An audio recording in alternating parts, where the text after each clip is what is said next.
Happy Friday the 13th! Ooh. It's a Friday the 13th in October, so that's kind of why I'm all spoopy today. Hang on.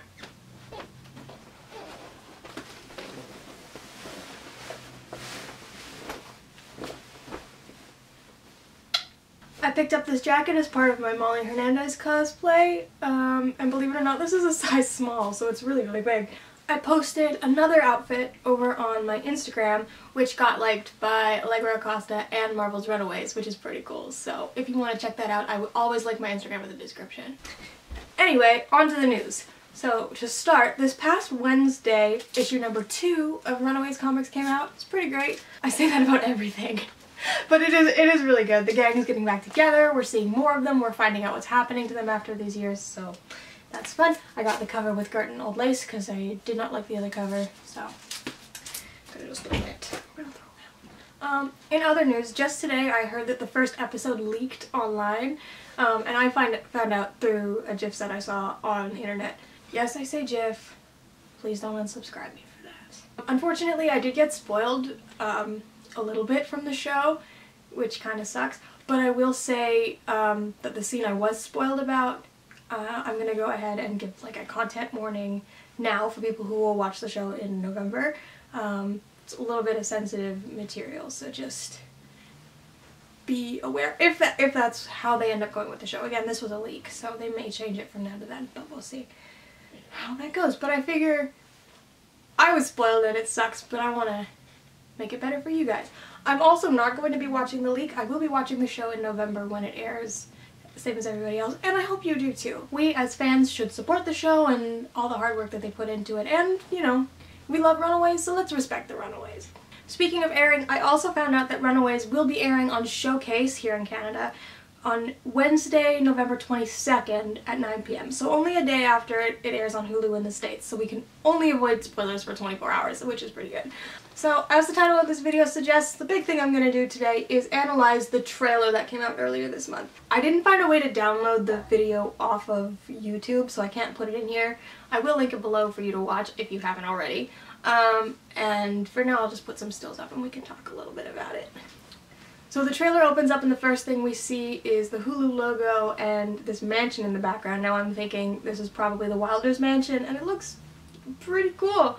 That's not surprising. I know in the comics I think Alex's room overlooks the water, but like I don't think anybody really cares about that detail, not even me, so. I don't know if this is just me, but I think the actor who plays Jeffrey Wilder looks exactly like the comic book drawing of him, and I just, like, that blows my mind every time I see him. I'm like, he literally just jumped out of the page and onto this show, which I think is really cool. And another weird thing is that their voices sound like how I imagine they would sound. Does that sound weird? Does anyone relate to that? Anyway, just something that I really liked. There's this cute flashback picture of the whole gang.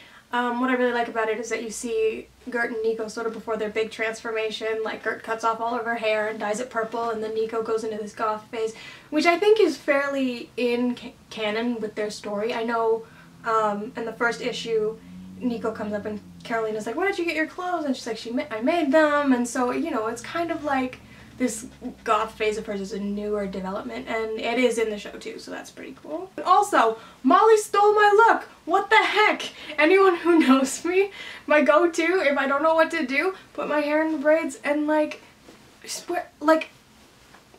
stole my look, guys. She stole my look. It seems like the gang gets together not because of the Pride's meeting, but from some kind of circumstances on their own, which I think is interesting. I'm curious to see how that happened. Another thing is that the tunnels that they go through are bigger. It's like this big, I don't know, like a catacomb kind of thing, which is, you know, not quite. They crawl through a vent, I think, in the comics, don't they? And not through this big, like, gothic castle-looking thing, but I don't know. It looks pretty cool. The sacrifice that the Pride does is more magical, almost. Like, there's a big glowing light and then screaming, and so it's less murdery than Jeffrey stabbing her with a knife. I was thinking about that. Like, the kids actually saw her murdered as opposed to like disappearing into a light, so I don't entirely know how that's going to change their opinions on the situation. I haven't seen the full thing either, so maybe it is brutal. We'll find out. Like, we also see this figure in a bed, and they look kind of like crusty and obviously dying. So and like, who is this? I feel like this might be the Gibberim, but I don't know. For anyone wondering, Gibberim would be the correct pronunciation. There's a brief moment where we see Chase tinkering with a little mechanical something, looks like the Fistigons, which is very cool. We also very briefly see Old Lace, who appears and like Molly's crying and it's like, ooh, intense. And also a door that says keep out. So I'm thinking it's gonna happen the way it happens. There also looks like there's a moment between Alex and Nico, which again is very much faithful to the comics. And also, again, we see Carolina's powers like manifest in all the rainbow colors and everything's great. Like I suspected, the trailer and the first episode premiered at Comic-Con. Comic-Con was also a little interactive. They had lockers stationed throughout the building, featuring little stuff in the lockers, hints at the show, personal objects, stuff like that.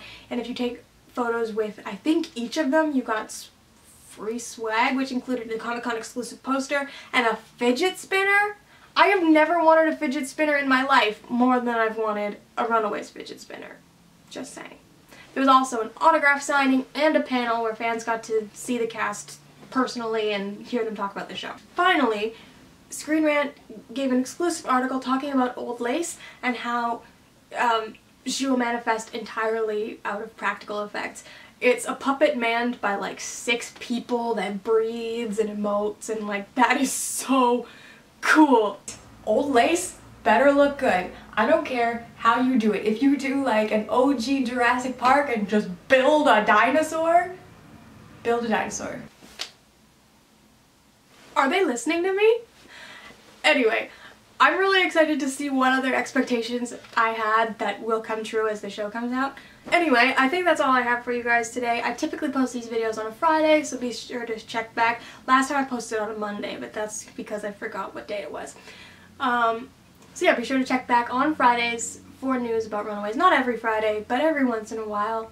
And subscribe if you want to see more from me. I do post other non-Runaways content, but obviously lately I've been posting a lot of Runaways content. And yeah, see you next time. Bye!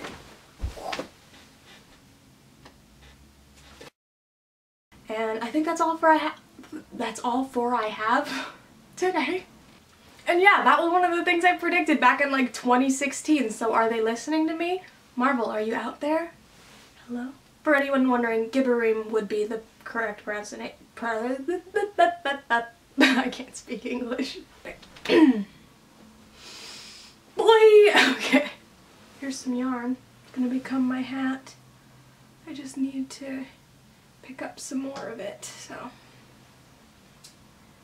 Things are a-happening, my friends.